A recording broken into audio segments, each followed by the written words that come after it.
On October 20th, 1986, Aeroflot Flight 6502 took off from Sverdlovsk bound for Grozny with a quick stopover in Samara. On board were 87 passengers and 7 crew members. The weather was clear.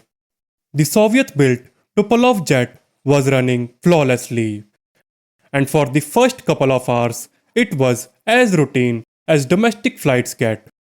It was supposed to be a simple, routine touchdown until a reckless cockpit conversation turned into a deadly challenge. A challenge that proved ego can be far more destructive than any mechanical failure. As Flight 6502 began its approach into Samara, air traffic control instructed the crew to execute an NDB approach, a non-directional beacon landing. To understand why that matters, think of it this way. An ILS approach, which is Instrument Landing System approach, is like driving on a modern highway with bright street lights and lane assist turned on. Your instruments tell you if you are too high, too low, or off to the side. An NDB approach, on the other hand, is like driving down a pitch black country road in heavy fog, where the only guidance you have is a distant radio tower beep.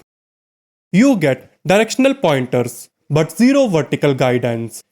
It takes real focus. Now imagine doing that pitch black fog drive while literally wearing a blindfold. That sounds insane, right? But inside the Tu-134, there were heavy fabric curtains designed to cover the cockpit windows for pilot training drills. Drills meant strictly for controlled simulation environments with safety pilots monitoring every move. Just 2 minutes before landing at 1300 feet, Captain Alexander Kliuyev turned to First Officer Gennady Zirnov with a casual boast.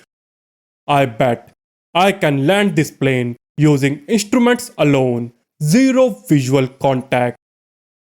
Instead of laughing it off or shutting down the idea, the first officer accepted the bet. Alexander ordered the flight engineer to pull the heavy curtains across the windscreen. The cockpit went dark. The pilot was now flying completely blind. Air traffic control, completely unaware of this foolish stunt, noticed the aircraft wavering off its path and advised Alexander to go around. Then, at 200 feet, the ground proximity warning system started screaming alarms into the cockpit. The plane was coming in way too fast and sinking too rapidly. Yet, nobody in the 4-man crew stopped him. Nobody grabbed the yoke. At the absolute last second, just 1 second before touchdown, Kliuyev finally asked the engineer to draw back the curtains. Sunlight flooded into the cockpit, but it was too late. Their eyes couldn't adapt in time to save the plane. Flight 6502 slammed onto the tarmac at 150 knots, over 170 miles per hour, just 400 feet from the runway threshold. The violent impact instantly sheared off the landing gear. The right wing tore apart, spewing fuel jet across the hot engines. The plane flipped completely onto its back, grinding down the runway upside down for over 1700 feet in a massive ball of fire before coming to a rest. Out of 94 people on board, 63 died instantly in the crash, and 7 more passed away later in the hospital. Miraculously, all 14 children on board survived. First Officer Zirnov survived the initial impact and worked heroically to pull passengers from the burning wreck, but succumbed to a fatal heart attack from smoke inhalation on the way to the hospital. The Soviet government immediately clamped down with strict censorship, trying to hide the disaster from the public. But Fire Department Chief Colonel A.K. Karpov secretly took photos of the charred wreckage at the scene and smuggled them out, exposing the tragic truth years later.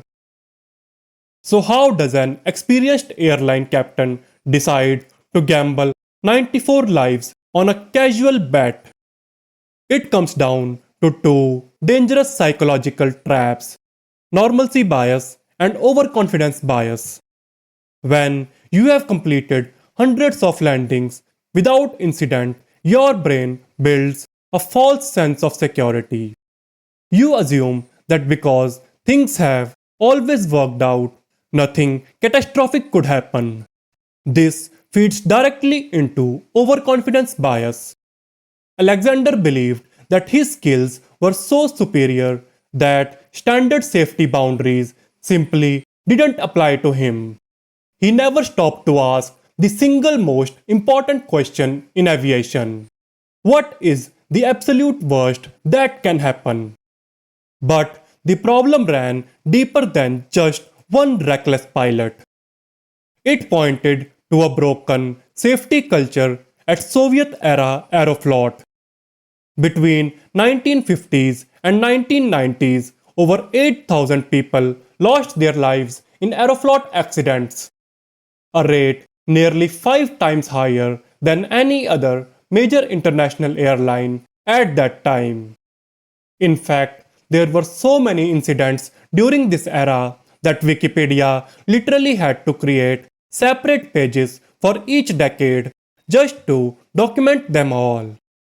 A massive state monopoly, aging equipment, and a cockpit culture where junior officers rarely felt empowered to challenge a senior captain created a deadly environment waiting for a spark. Captain Kliuyev survived the crash and was prosecuted, receiving a 15-year prison sentence, though he was released after serving just 6 years. If there's any silver lining, it's that modern aviation learned brutal lessons from this era. Today, Aeroflot operates a completely transformed fleet with world class safety standards and strict cockpit resource management protocols.